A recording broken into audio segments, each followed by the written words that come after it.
안녕하세요. 다둥 패밀리의 다둥맘입니다. 이번 시간에는 사회복지조사론 제2장 조사 절차와 유형을 함께 정리해 보겠습니다.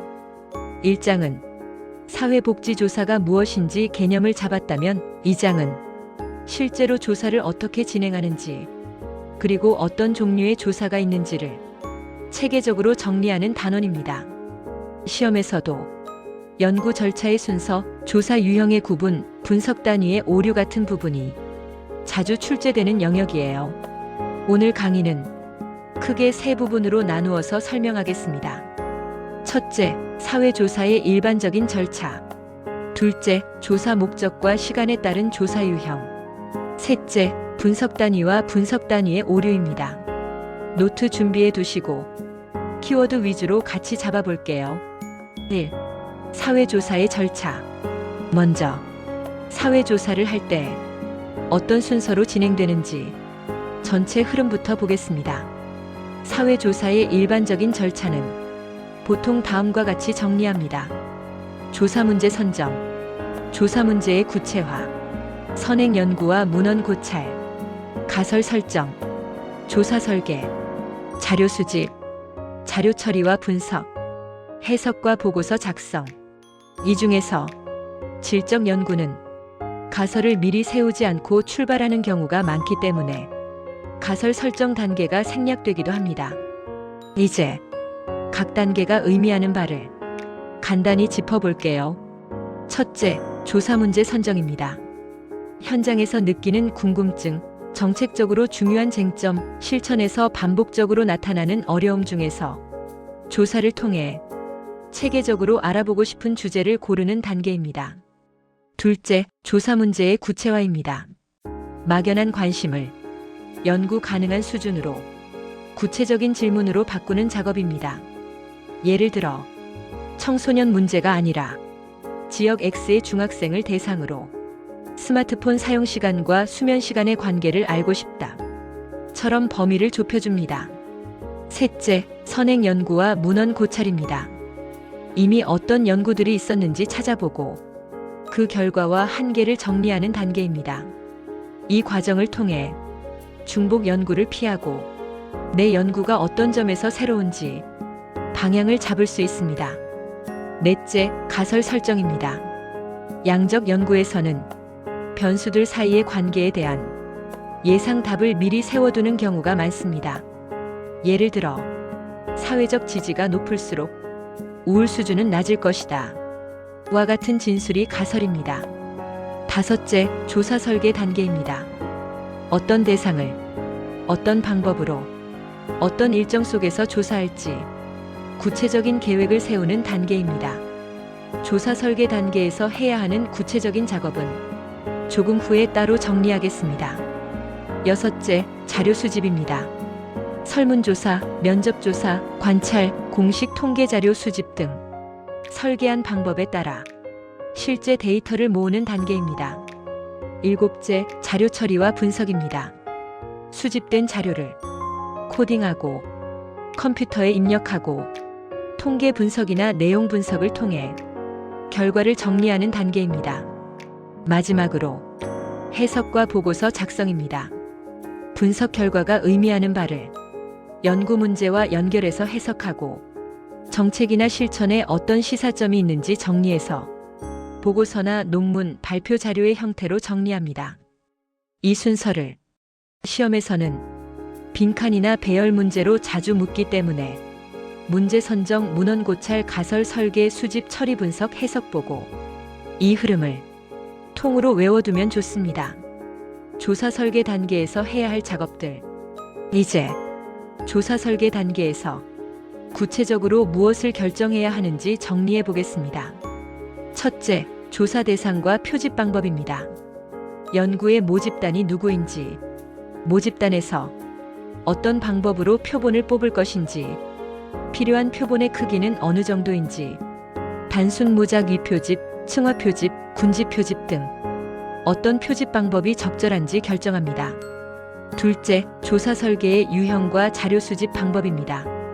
횡단 조사인지, 종단 조사인지, 실험 설계인지, 비실험 설계인지, 그리고 질문지를 이용한 설문조사를 할 것인지, 면접조사를 할 것인지, 관찰조사를 할 것인지 등 자료 수집 방법을 정합니다. 셋째, 측정 도구의 구성입니다. 연구에서 사용되는 개념들을 어떻게 관찰 가능한 변수로 바꿀지 조작적 정의를 하고 질문 문항을 만들고 척도를 구성하는 작업을 합니다. 넷째, 신뢰도와 타당도 검토입니다. 내가 만든 질문지가 항상 비슷한 결과를 주는지, 측정하려는 개념을 제대로 재고 있는지 예비조사를 통해 확인하고 필요하면 문항을 수정합니다. 다섯째, 연구 윤리와 조사 일정 계획입니다. 연구 참여자에게 연구 목적과 절차를 설명하고 자발적 동의를 얻는 방법, 개인정보를 보호하는 방법, 자료 수집 기간과 연구팀의 역할 분담도 2단계에서 함께 결정합니다. 조사 설계 단계가 탄탄해야 뒤에서 문제가 덜 생깁니다. 2. 사회조사의 유형 목적에 따른 분류. 이번에는 사회조사를 어떻게 분류하는지 살펴보겠습니다. 먼저 조사의 목적에 따른 분류입니다. 가장 기본적인 세 가지는 탐색적 조사, 기술적 조사, 설명적 조사입니다. 첫째, 탐색적 조사입니다. 어떤 현상에 대해 알려진 정보가 거의 없어서 먼저 전반적인 실태와 특징을 파악하고 추가 연구를 위한 기초 자료를 얻고자 할 때 실시합니다. 예를 들어 새롭게 등장한 온라인 플랫폼을 이용하는 저소득층 청년들의 경험을 심층 면접으로 알아보는 조사 등이 탐색적 조사에 해당할 수 있습니다. 둘째, 기술적 조사입니다.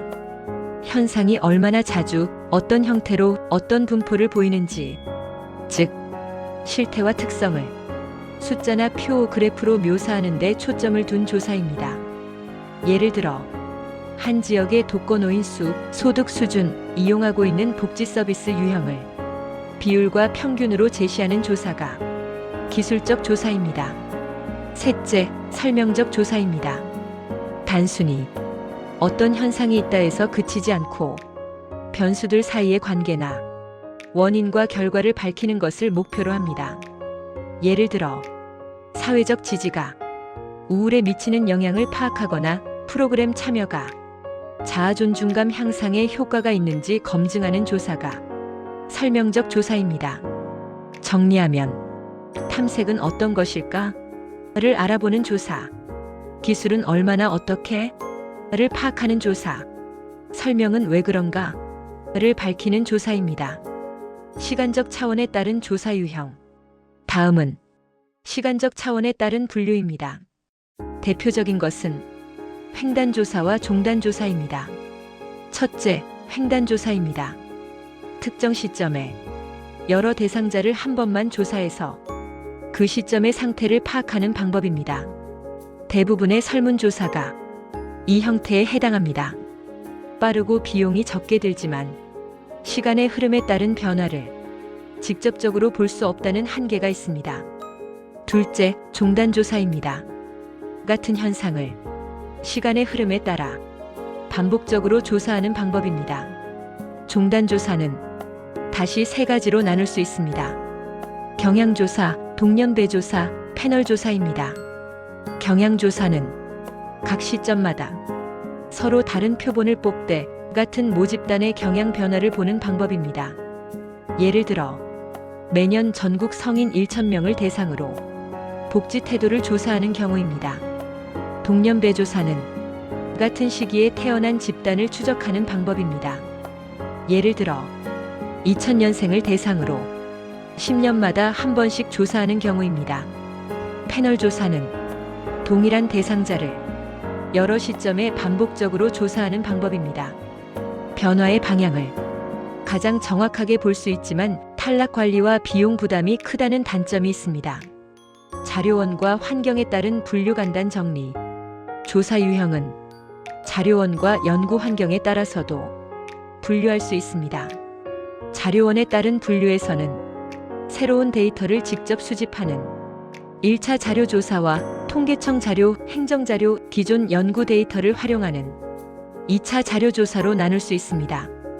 연구 환경에 따른 분류에서는 연구자가 변수를 통제하는 실험 조사와 실제 현장을 있는 그대로 관찰하는 현지 조사 현장 조사로 구분하기도 합니다.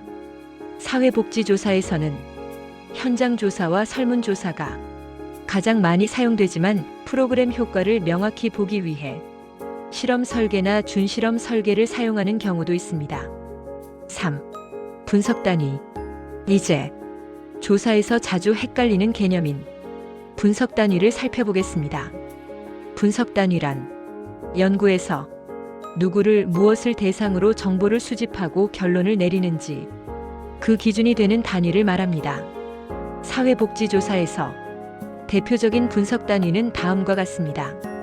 첫째, 개인입니다. 가장 흔한 분석 단위로 청소년, 노인, 장애인, 사례관리 대상자 등 각 개인을 대상으로 태도, 행동, 경험을 조사하는 경우입니다. 둘째, 가구 또는 가족입니다. 가구 소득, 가족 구조, 부모와 자녀 관계처럼 가구 전체를 하나의 단위로 보고 정보를 수집하는 경우입니다. 셋째, 조직입니다. 사회복지관, 요양시설, 비영리단체, 학교 등 조직의 특성과 운영 방식, 성과를 분석 단위로 삼는 조사입니다. 넷째, 지역사회 또는 사회입니다. 동네, 읍면동, 도시, 국가처럼 더 큰 사회 단위를 대상으로 복지 인프라, 사회적 자본, 지역 특성을 조사하는 경우입니다. 다섯째, 사회적 인공물입니다. 신문 기사, 방송 프로그램, 포스터, 온라인 게시물 등 사람이 만든 산출물을 대상으로 내용 분석을 하는 경우입니다. 분석 단위를 명확히 해야 자료 수집과 해석에서 혼동을 줄일 수 있습니다. 분석 단위의 오류, 생태학적 오류와 환원주의. 마지막으로 분석 단위와 관련된 대표적인 오류 두 가지를 정리하겠습니다. 첫째, 생태학적 오류입니다.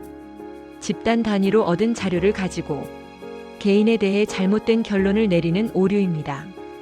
예를 들어 어떤 지역의 평균 소득이 높다고 해서 그 지역에 사는 모든 개인의 소득도 높다고 단정하는 것은 생태학적 오류에 해당합니다.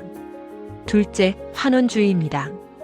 개인 수준의 자료만 가지고 집단이나 사회 수준의 현상을 너무 단순하게 설명해버리는 오류입니다. 예를 들어 실업률 증가를 개인의 성실성 부족으로만 설명하면서 경제 구조나 노동시장 제도 같은 사회적 요인을 무시하는 것은 환원주의의 예가 될 수 있습니다. 연구에서는 어떤 수준의 분석 단위를 선택했는지 분명히 하고 개인 자료와 집단 자료를 서로 바꾸어 해석하지 않도록 주의하는 것이 중요합니다. 마무리 정리. 이제 사회복지조사론 제2장 조사 절차와 유형의 핵심을 훑어보았습니다. 핵심만 다시 정리해 볼게요. 첫째, 사회조사의 일반 절차는 문제 선정, 문헌 고찰, 가설 설계, 자료 수집, 처리 분석, 해석 보고의 순서로 진행된다. 둘째, 조사 설계 단계에서는 조사 대상과 표집 방법, 자료 수집 방법, 측정 도구 구성, 신뢰도 타당도 검토, 연구 윤리와 일정 계획을 결정해야 한다. 셋째, 조사 목적에 따라 탐색적 조사, 기술적 조사, 설명적 조사로 나눌 수 있고 시간 차원에 따라 횡단 조사와 종단 조사, 경향 동년 배패널 조사로 구분된다. 넷째, 분석 단위는 개인, 가구, 가족, 조직, 지역사회, 사회적 인공물 등이 있으며 집단 자료를 개인에게 적용하는 생태학적 오류와 개인 요인만으로 집단 현상을 설명하는 환원주의를 주의해야 한다. 이 네 가지를 머릿속에 정리해 두시면 2장 내용은 거의 다 잡힌 거라고 보셔도 됩니다. 영상이 도움이 되셨다면 구독과 좋아요, 알림 설정까지 꼭 눌러주시고요. 다음 시간에는 측정과 자료 수집 방법 파트를 조금 더 자세히 다뤄보겠습니다. 함께 공부해 주셔서 감사합니다. 다음 영상에서 또 만나요.